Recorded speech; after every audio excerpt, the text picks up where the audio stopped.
a very special novelist. As an author, she's pretty much the only one in her period to write about contemporary affairs in a more or less real world.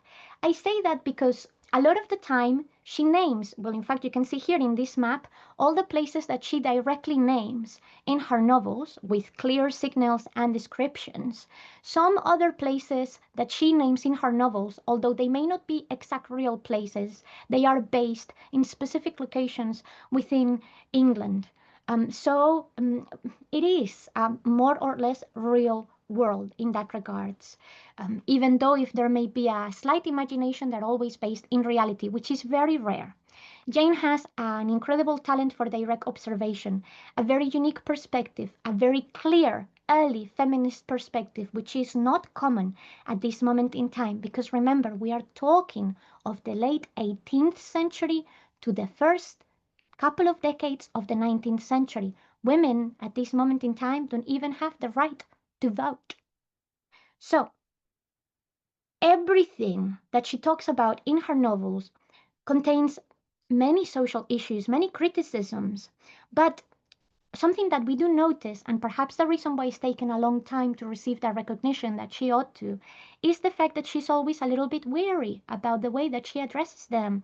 It's almost like you need to read a little bit between the lines. And in fact, we know, because she said this in one of the letters, that she wanted her readers to have a great deal of ingenuity, which I think tells us something very important and very special about Jane and the type of people that she was writing for. She was not writing for the masses.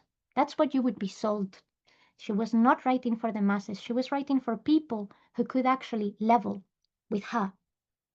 But it's difficult, right, for a modern audience like ours, because our current society has pushed this romantic interpretation of all her works.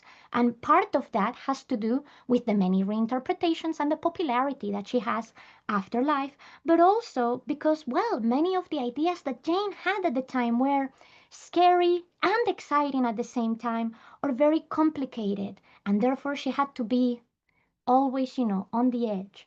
But you need to understand she was just as revolutionary as Mary Wollstonecraft, of whom, by the way, we will be talking in one of my lectures about women in Europe in the next couple of weeks.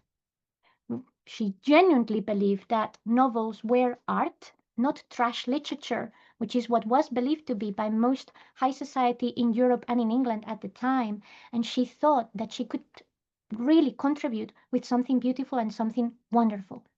Well, this, by the way, is one of the many evidence that we have of the work that Jane did as an actual author.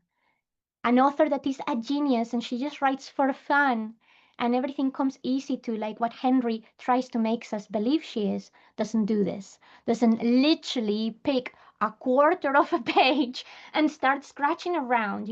Any of you out there, if you've ever written anything for work, for fun, or with academic or, I guess, literary intent, you would know that the constant revision is what actually makes your writing better and better. Your own self-criticism and going through it over and over. That is what makes you able to write. That is what makes you your own editor and your own, I guess, revisionist and critic.